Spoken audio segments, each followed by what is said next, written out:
یہ کہانی دو بہنوں کی ہے. جن دو بہنوں کا نام ہے ماریا اور مایا. یہ دونوں آپس میں بہنیں تھیں جن میں مایا کو دودھ کی بلائی بہت پسند تھی. جب رات کو سب گھر والے سو جاتے تھے تو مایا اٹھ کر دودھ سے بلائی نکال کر کھا لیتی تھی. صبح جب مایا اور ماریا کی امی اٹھتی اور جب وہ کچن میں جاتی اور دیکھتی کہ دودھ والی دیگچی تو بہت حیران ہو جاتی. تو جب ماریا اور مایا سے ان کی امی پوچھتی تو مایا کہتی، امی رات کو جب سب سو رہے تھے تو میں نے ماریا کو بلائی کھاتے دیکھا تھا. اور مایا بار بار اپنی صفائی پیش کرتی رہتی ہے کہ اس نے دودھ میں سے بلائی رات کو نکال کے نہیں کھائی اور وہ الزام لگاتی رہتی ہے ماریا پر. اور ماریا بیچاری اپنے بارے میں بولتی رہتی ہے، امی میں نے نہیں کھائی. وہ چیختی ہے اور چلاتی رہتی ہے بیچاری.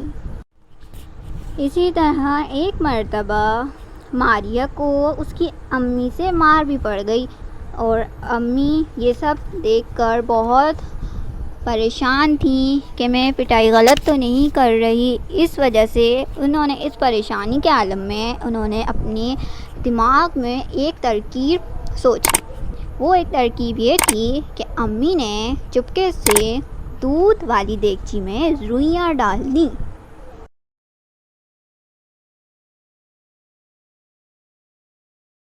اب جب ماریا نے دیکھا کہ سب لوگ سو گئے ہیں تو وہ اٹھ کر دودھ کی دیگچی کے پاس گئی. اس نے دیگچی اٹھا کر بلائی کھانا شروع کر دی.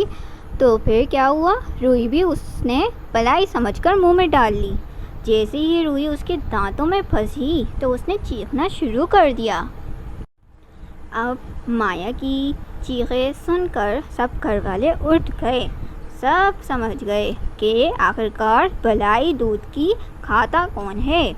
اب مایا بہت شرمندہ تھی سب سے، بلکہ اور زیادہ خاص طور پر وہ ماریا سے زیادہ شرمندہ تھی کیونکہ وہ اس پر جھوٹے الزام لگاتی تھی. اب مایا نے امی اور ماریا سے معافی مانگی. ماریا بہت اچھی بہن تھی، اس نے مایا کو معاف کر دیا اور امی نے اسے گلے لگا کر پیار کیا اور سمجھایا کہ مایا نے چوری سے توبہ کر لی. تو بچوں، ہمیں چوری نہیں کرنی چاہیے. اگر چوری کرتے ہیں تو اس کا الزام کسی پہ لگانا بھی گناہ ہے. نہ چوری کرنا چاہیے اور نہ ہی کسی پہ الزام لگانا چاہیے. دونوں ہی بہت بڑے گناہ ہیں.